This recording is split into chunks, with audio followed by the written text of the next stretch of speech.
Good evening, and welcome to the last session that we're going to have going over sections of your paper. There's two sections of the paper that we're going to be going over. Both of them are fairly short. There's chapter 10, the conclusions chapter, and then the executive summary, which is at the beginning of the paper, 2 or 3 pages. So let's go over each one of those. Chapter 10, the conclusion, has 3 parts. The first part has a summary of the project. The second is future opportunities for the company or the organization. And the third is lessons learned. Okay, so in your first part, when you're summarizing the chapter, you should have, of course, a verbal summary, a description that says what all that you did and what all that you found in the chapter or in the proposal, and that's your verbal summary. But then don't forget that you, rather than just having page after page of double-spaced type, you want to try to include something visual. What kind of visuals can you consider? Well, you might have a timeline of what's gone on and what will go on beyond the project. You might have a summary chart or table that kind of has everything that you're hoping to accomplish in the proposal.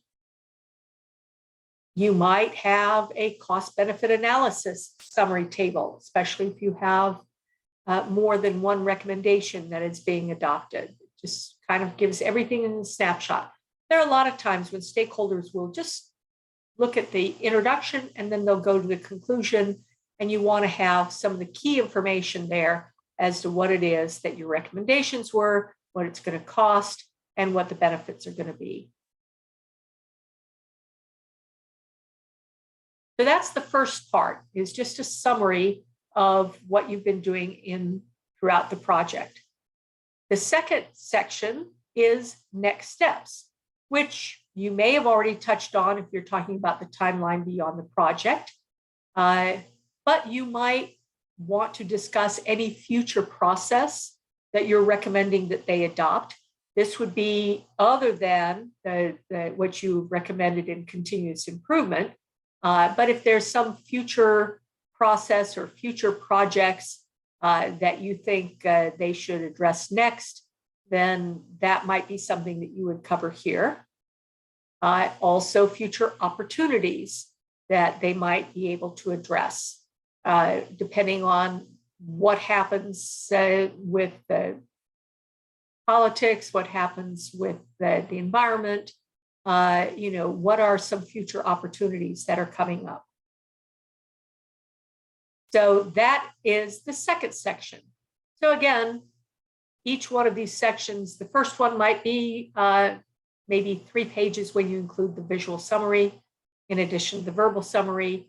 The future opportunities might be a couple of pages, and then you want to talk about the lessons learned. These are some of the types of lessons learned that you might cover.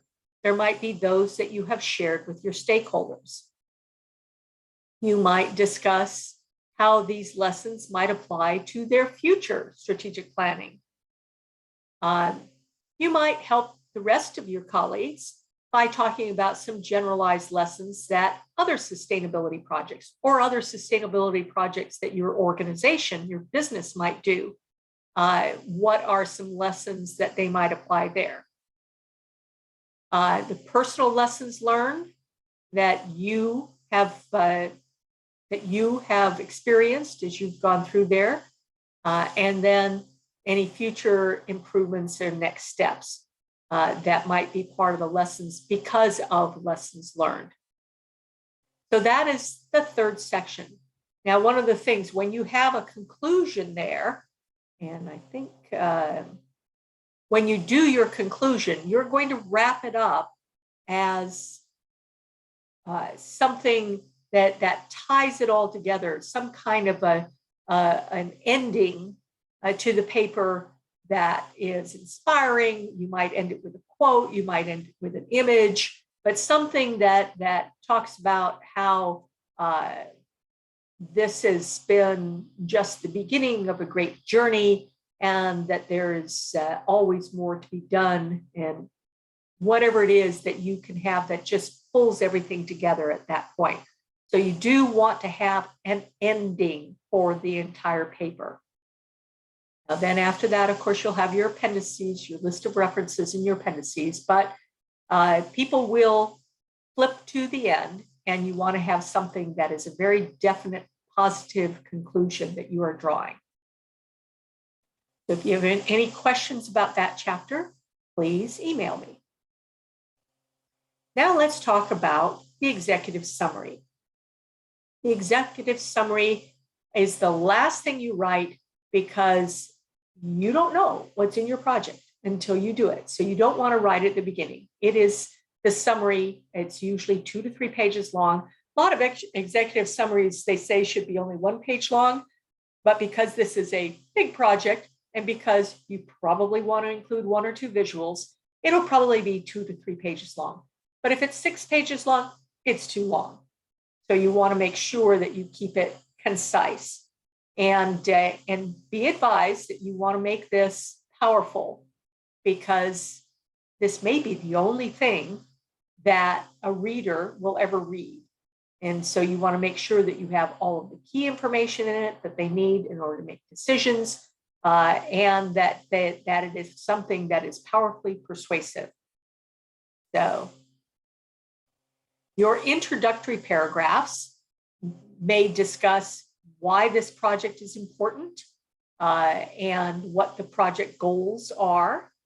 And you might also mention some of the people who were involved in the project, no names, but just the project manager, the director of finance, or whoever it is that was helping with the project. That will add to your credibility, that it's not just that you're coming in from the outside, that you've actually involved some of the stakeholders. And so you definitely want to identify the scope of the project, the goals of the project, the importance of the project. In fact, you probably want to open that up in the very first paragraph, is to have, this project is vital to do because da da da da da da. Then you reach the core of your summary.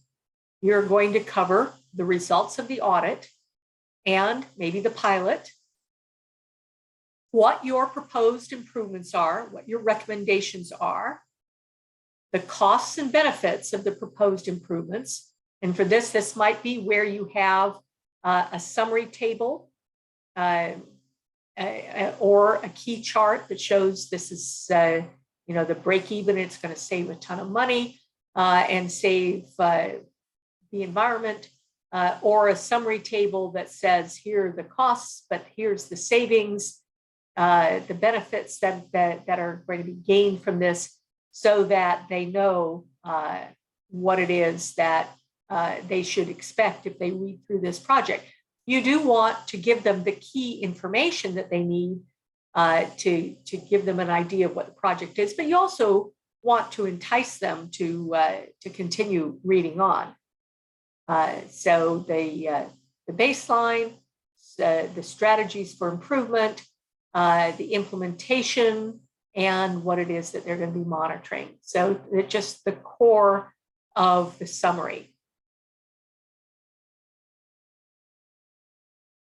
The conclusion of the summary should have whatever decisions still need to be made, perhaps what the next steps are, because they may have only you may have only done the project and they have to purchase the rest of the material, or whatever it is that they need to do. And then how this might be applied in the future to additional improvements, additional sustainability projects. So those are all the things that you would have that would conclude the summary. The tone of the summary is very important. Needs to be professional, business professional. You are, this is their first exposure to who you are, whether you're showing it to your stakeholders or whether you're showing it to a future prospective employer as to what it is that you can do for them. You want to show them that you are an extremely professional sustainability manager. And you want to be enthusiastic. You want to get them jazzed about what you're doing. So there is an element of persuasiveness that goes in this. You want to make it compelling so that they want to do these, complete these projects. And so they want to read more about what you have to say. And you want it to be thorough in the sense that you want to review what's in the project and what decisions need to be made. But you also want to be concise because your stakeholders are very busy and you want to show them that you can get your point across in just a couple of pages. So the tone of the executive summary: professional, enthusiastic, thorough, but concise. If you have any questions, reach out to me, please, with an email. And don't forget to sign up for the practice presentation and the final presentation times. The final presentation is Friday, April 29th, and the practice presentation will probably be the same time that we normally meet, but the week before. Normally we would meet in the sustainability lab, but we're doing it by Zoom still. So be prepared to do that the week prior to your final presentation, but please sign up for it. If there's a different time that you need it to be, then you need to select that and sign up for your final presentation. Make sure you have your name and the name of the presentation. And oh, by the way, make it something spiffy. Don't say, an energy audit of a brewery. Make it something that will entice people to come to your presentation. So with that, that's all I have for today. It's short and sweet. We'll see you this week.